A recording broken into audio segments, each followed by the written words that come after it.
on est le 19 mars et c'est le moment de passer la roue rotative dans les céréales. Et donc ici on est sur du froment qui a été mélangé à du trèfle au semis. Donc au semis j'ai mis 5 kg à l'hectare de trèfle blanc directement dans le semoir. Donc le trèfle il est là.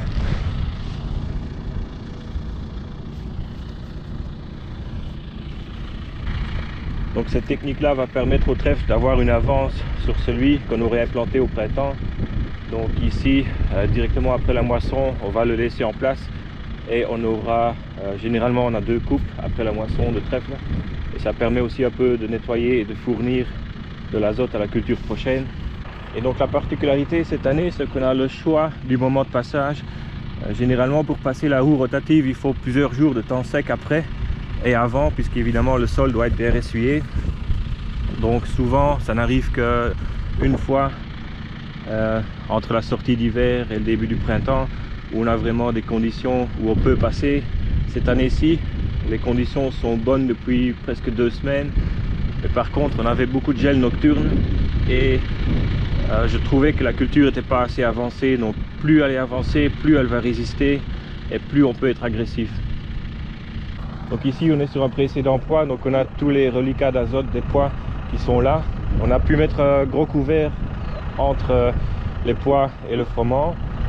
Et ici on voit encore l'interrang.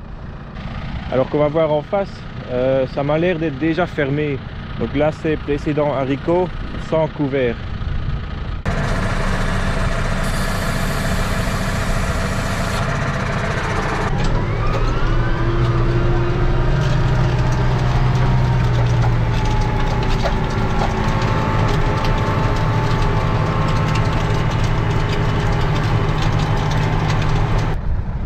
Alors ici j'ai fait un passage à 18 à l'heure avec la profondeur sur le 4, donc presque à fond. Et on voit que presque tout est dérangé. Donc là, celui-là tient toujours. Donc en gros, tant qu'on ne voit pas de temps en temps une plante de blé voler en l'air, c'est qu'on n'est pas assez agressif. Donc je crois que je vais pouvoir augmenter encore un peu. On voit ici, tout ça n'est pas touché, donc il n'y a pas encore assez d'impact. Et encore une chose, c'est que en semant le trèfle avec le froment, donc dans le même soc, sur le même rang, on le protège. Donc il est tenu par la même terre que le blé, donc il survit à la roue. Idéalement, j'aurais voulu moi le semer à la volée derrière le semoir, mais dans ce cas-là, il sera pris là-dedans. Donc là, il y en a un. Celui-là, il est foutu. Donc j'ai peur en faisant ça qu'on le détruise avec la roue et qu'on soit limité dans la capacité de désherbage.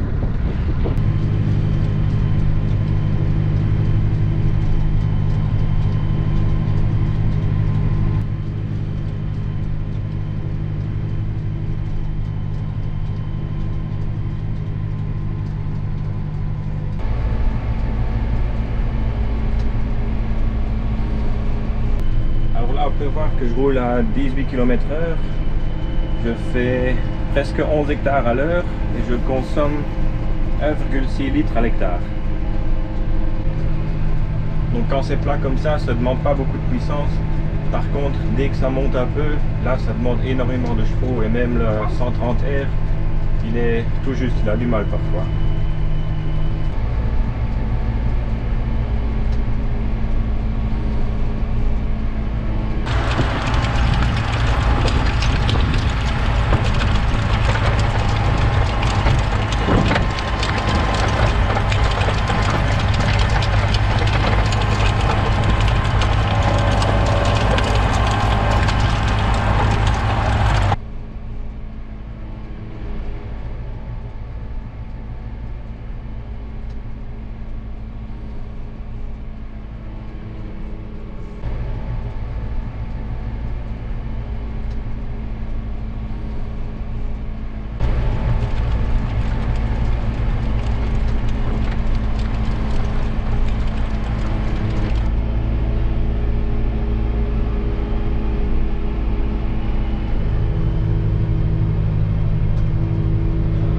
Alors ici on est sur la même variété de froment mais après des haricots. Et on voit tout de suite que c'est beaucoup plus dense, donc les rangs sont quasiment fermés ici. Le trèfle, il y en a là. Là. Donc ici, il y a une croûte de battance un peu plus forte que de l'autre côté. Donc la roue rotative va justement casser tout ça.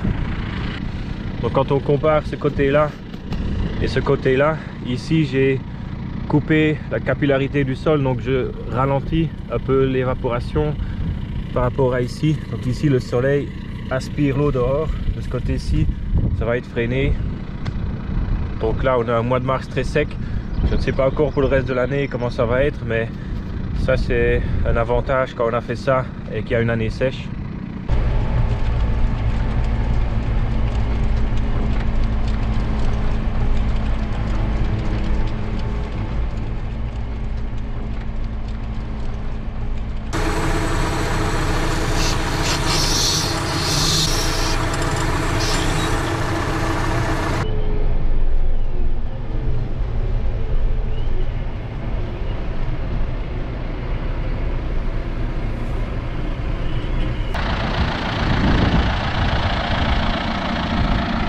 Alors ici on est sur des petites épeautres et donc là on voit qu'on a fait injecter il y a une semaine à peu près 25 mètres cubes de lisier.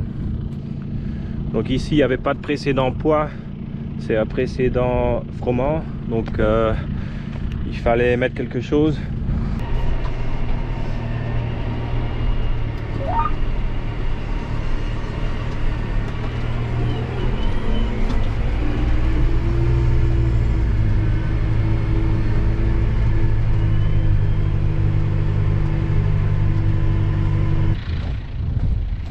Je vous montre vite fait le travail.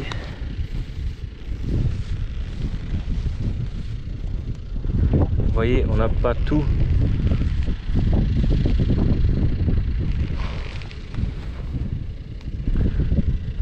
Donc tout ça c'est mort. Ça tient encore à moitié. Donc en passant avec la RC Tri, dans quelques jours, on l'aura. Donc là, ça tient.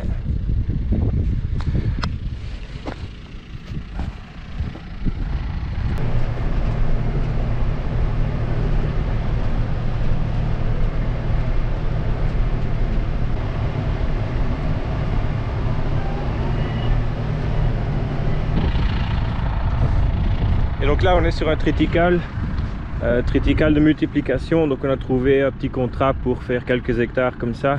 Je crois que c'est du bilboquet. Ici aussi on a fait injecter du lisier, donc 25 mètres cubes, c'est à peu près une centaine d'unités d'azote, mais qui vont se libérer sur à peu près 2 ans.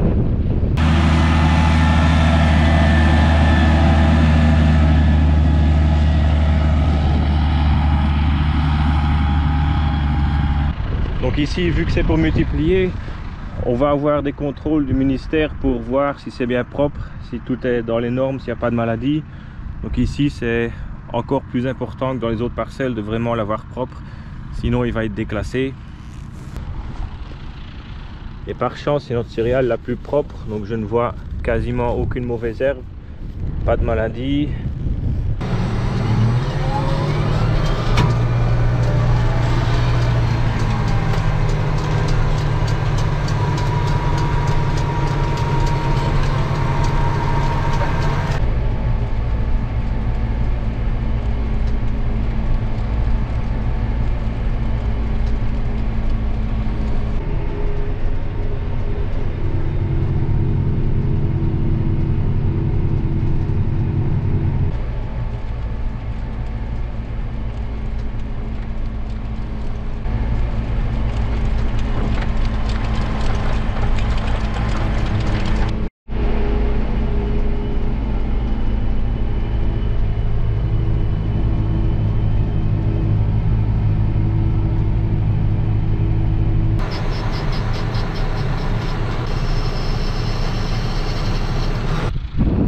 Alors ici on est sur le grand épeautre, c'est l'épeautre qu'on avait semé en décortiqué. Donc ici c'est après du blé, du froment. Donc là aussi on a injecté 25 mètres cubes de lisier. Donc c'est l'épeautre où on avait eu une erreur dans le semis, donc on avait semé trop peu. On était revenu par après semer au semoir frontal à la volée. Donc ici dans le blé précédent, on avait déjà associé du trèfle, donc on avait fait 2 fauches et on avait labouré avec la charrue déchaumeuse, donc le trèfle il est revenu, donc il va servir à nouveau dans l'épeautre. Donc vu qu'il est beaucoup plus développé, on espère qu'il aura un effet nettoyant un peu plus important, donc on aura moins de problèmes de chardon ici.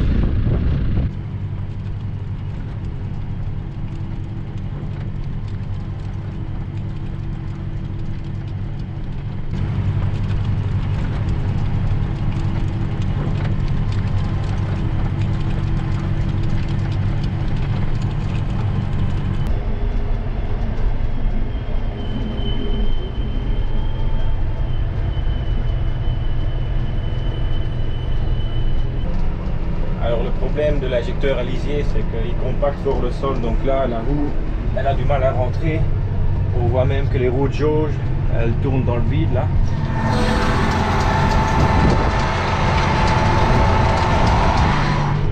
Donc là il y a à peu près 2 tonnes de pression, donc l'entièreté du poids est sur les étoiles.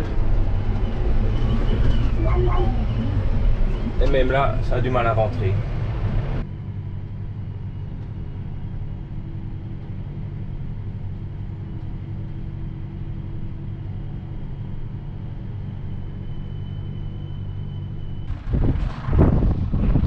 Voilà, ça c'est fait. J'ai fait à peu près 40 hectares aujourd'hui, donc même si on fait à peu près 10 hectares à l'heure, il faut déjà être content si on arrive à faire 40 hectares par jour avec tout ce qui est tournière, petite parcelle. Donc voilà, on voit ici qu'il y a des mauvaises herbes qui tiennent à peine.